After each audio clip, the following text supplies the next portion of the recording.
Computer. Okay, so A'udhu billahi minash shaitani rajim. Bismillahir Rahmanir Rahim. So this is our third discussion on this topic. And why I'm emphasizing on this particular topic, decoding and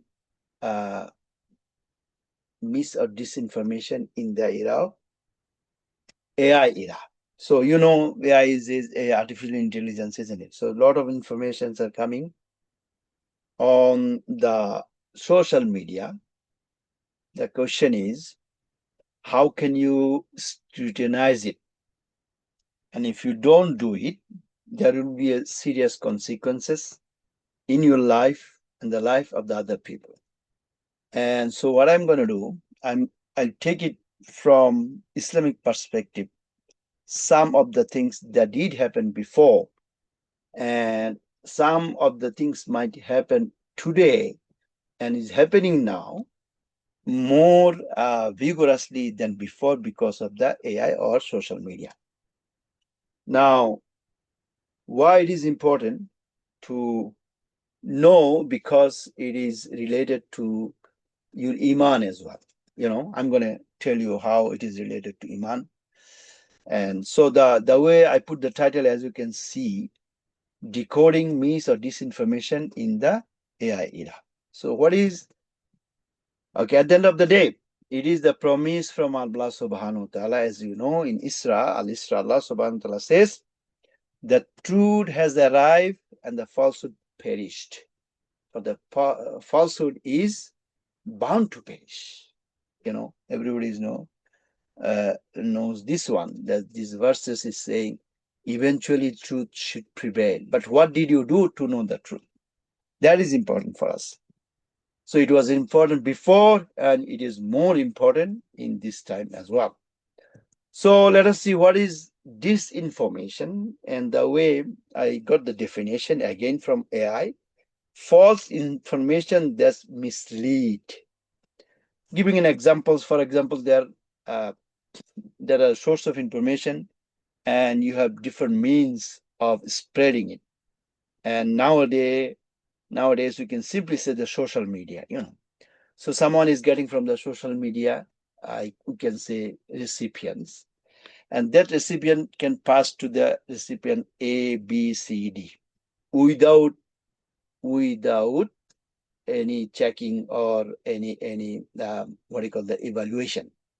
So this is apparently doesn't look very bad, but eventually it can cause big problem in the society at large. So because based on the decision, based on the false information, there might be a decision taken by individual and to the society and by the country at large. And that might create some fitna in the society, or a chaotic situation, as you know. So let us take an examples from the history of Islam.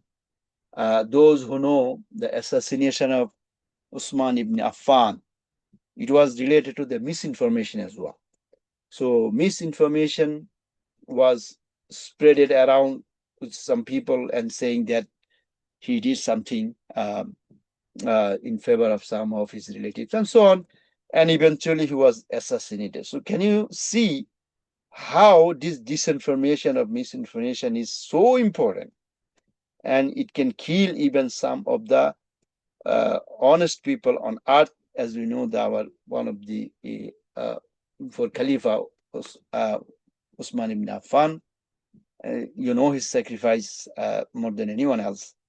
So he was assassinated related to this misinformation and disinformation. And same thing happened during Karbala. The Hussain Radhiyallahu ta'ala thought that they are coming to discuss some issues. This information was given to them. But eventually, Yazid and his group eventually killed them with the whole family. So again, this is also a part of misinformation and disinformation. So the things happen at that time. could be because of communication. You know, they did not have the telephone, telegraph, or email, or whatever. So, um, at the time, we can say it is because of miscommunication uh, led to the disinformation. But now you can blink of eyes, you can pass the information. So does it mean there is no disinformation or misinformation in the social media? No, it is more than before. It is more than before the deception created by the social media. It is more than it's like fire. So it is just one click, you can send it to the whole world. There might be a group, and the group is sending to another group, and another group to another group. So nowadays, although we are blaming the communication or miscommunication led to disinformation and misinformation, now it is well developed communication, but still the misinformation and disinformation can cause lots of problem in our society. So you don't need to go long way. Just think about what happened to the invasion of Iraq by US. And somebody informed that they have weapon of mass destruction, and based of them invaded. And then recently, as you what happened, and people are saying there's some misinformation is surfacing about the Iran nuclear weapon. Therefore, America attacked. 9/11. We don't know who did it, but eventually just show the picture of a bearded man. It used eventually. They're saying he did it. So those kind of things. So because the communication is so fast, there is more possibility of deception than before. So it is good in one sense and is really bad in other sense, unless and until you know how to deal with this. So that's why we are trying to make some presentation on this issue. Hopefully it will give you some idea. As I said, this is related to Iman as well. Okay, so I was saying this disinformation and misinformation is the function of anti-social elements. Definitely, these people are not social beings. They are really trying to disturb the society at large. They don't want to see stability. Okay, so who are they? We are saying it is within the group, a group within the group. In our society, there are some people, they enjoy it, they do it, they like to do those kind of things for sometimes their personal benefit in expense of the social instability. So this is in common sense that yes, they are a group of people in our society. They are spreading those misinformation or disinformation all over the places through the social media. And see it caused a loss of thousands of people all over the places because of this. Now, who is doing this? Who are this group? You can classify the group that does not believe the life after death. This is my personal opinion. If you believe accountability of your action after death, how can you do it? So if you have the faith in your mind that I will be accountable whatever I'm doing, so you should not do it. So before doing it, you have to think twice. Does it give benefit to me after death, which is an eternal life, or I'm doing it only for the benefit of this life? So that's why I'm saying, from my understanding, those hypocrites, those person who do not believe in the life after death, this is one of the antisocial elements. And mushrik, they don't believe in also in some type of punishment.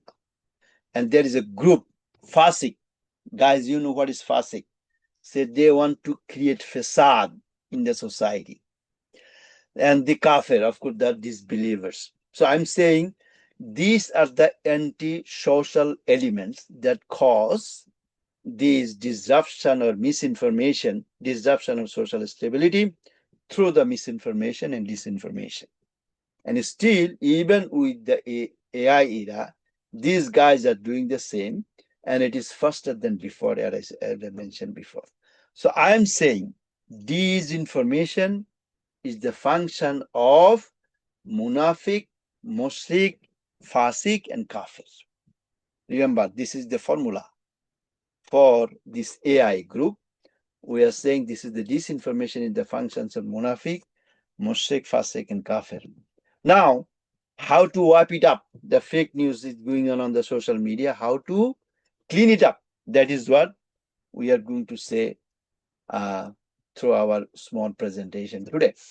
So, let us take some examples from the history. Number one, okay, let me take one example with the Al-Quran is the absolute truth, and it is the template that cannot be changed. So is some misinformation is roaming around, and if you can use the Quran, then it is fine. Let us take an examples of what? Examples of our Creator has father. This is a misinformation going on. The God has three entity: Father, Son, and what is it? Holy Spirit. So if you have this information, you can directly look at the Quran. Quran says, "Qul huwa Allahu ahad, Allahu samad, lam yalid wa lam yulad, wa lam yakul lahu kufuwan ahad." So Quran directly saying, no, a God cannot have the character of a creations. Like Allah did not give birth and he was not born. So how can a God be born? So easily you can dismantle it, you can debug it, you can easily decode it if it is as clear as this one. But unfortunately, most of the cases, it is not in the Quran. It is creating some problem that is not very clear. So what I was thinking, instead of taking the Quran, can you take an examples of the hadith or revelation of Quran? For example, I give the example number 2.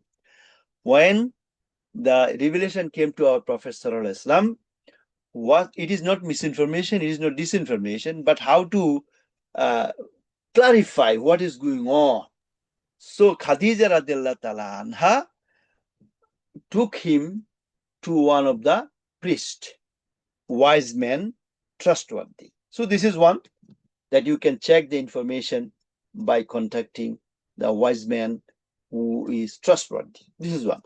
But when you take the examples of hadith, how hadith was compiled, which is really good for us to decode, debunk the misinformation from the social media.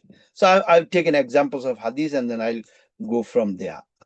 So we know the hadith can be classified into 3 groups, isn't it? The first one is very strong. Why it is strong? Because it is chain of narration. Chain of narration means, so I heard from D and I asked D, who was the person you heard from? Then he says that, okay, C, what about you? So I got from B, and B is saying I got it from A, and A is saying I heard from the Prophet. So if the chain of narration is continuous, and we say this is authentic and strong, and also we say those people are strong, those people are trustworthy in terms of their faith, they're very strong. The third criteria, the hadith compilation they use, is the several narration. Okay, X said this, Y said that as well. Same narration. So these are the things our predecessor used to authentify or check the authenticity of the hadith. What is the weak? Weak, they said there is a chain of narration. The people are doubtful, and some people are missing in the link, and only single narrator. We say this is the weak. uh, chain of chain of narration. That's why uh, the scholar put them as weak. What is um, not strong, not at all, which is the chain of narration is very doubtful and it's contradict with Quran. I mentioned one of them. So just they rejected those hadiths. And it's the history of Sahih al-Bukhari. I heard that only one third was included and two third was discarded because of using this kind of information. So my question is, can you use the same to decode the information that in our surfacing in our social media? First of all, check with the people of knowledge and trustworthy.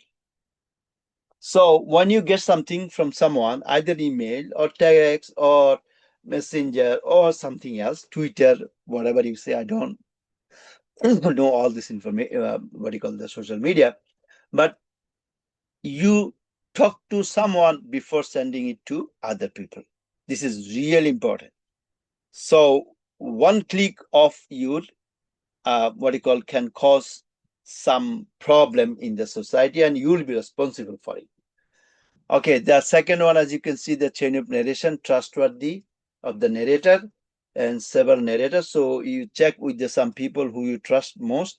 Remember, you are not talking directly to the source, rather the people who you trust most, and then they know actually. So those are the two criteria. And something are definitely from the common sense or from the common logic as well. You can uh, mm, check whether it is misinformation or information as such.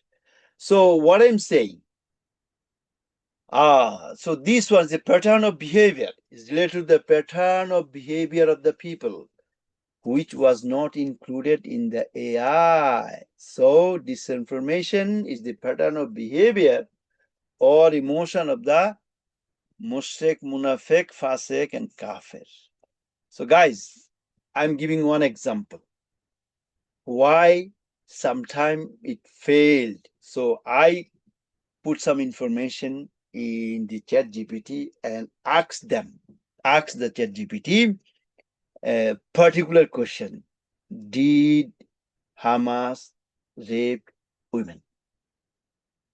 And it says yes. So let us use our common sense. Very common sense. Forget about your Iman, forget about your Islam. Use your common sense. In a battlefield, two persons are trying to kill each other. Do you have time to think that particular thing in your mind? No way. Use the common sense. If it is a couple of years, it's strong, is going on, the fighting is going for years after years, then it is makes sense. But when you have 5-10 minutes for 1 hour and you are trying to kill others, they're going to kill you. At that time, you are thinking about this. So I talked to some of the people, actually those who know this AI stuff, and they told me that AI does not include emotion. It is kind of facts that is in the cloud. So emotion is not there. Still, AI does not have that information. Now, what you call the could not include the emotion in their algorithm. So what I'm saying, see, this is very important. When you are getting some information from someone, you are saying this is authentic. So you're going to spread it all over the places. And again, you will be responsible for that. So this is what I'd like to conclude in relation to our faith. Remember, boys, backbiting, Surah Al Hujurat, verse 22, as you know, backbiting is a serious sin in Islam. So if it is not backbiting, then you are lying. So lying and backbiting both are related to misinformation and disinformation. So, and there is another hadith related to this. Professor Aslam said there are two grapes. When one grape, one of the guy is getting punishment because he used to do backbite. So those kind of things are very important. Allah subhanahu wa ta'ala created us with some honor.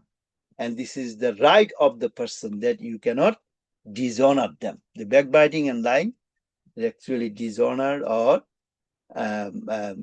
destroy their honor given by Allah subhanahu wa ta'ala. So this is one. The second one, halal click. Boys, I say uh, uh, nowadays, within a blink of eyes, putting click, like it. Simply liking can take you to the all over the places.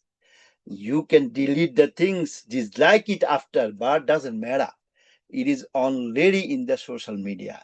So that's why I'm relating this one with the word of Prophet Sallallahu Alaihi Wasallam. Prophet Sallallahu Alaihi Wasallam said, before saying something to someone, you think about before saying, because if you throw the word, you cannot take it out.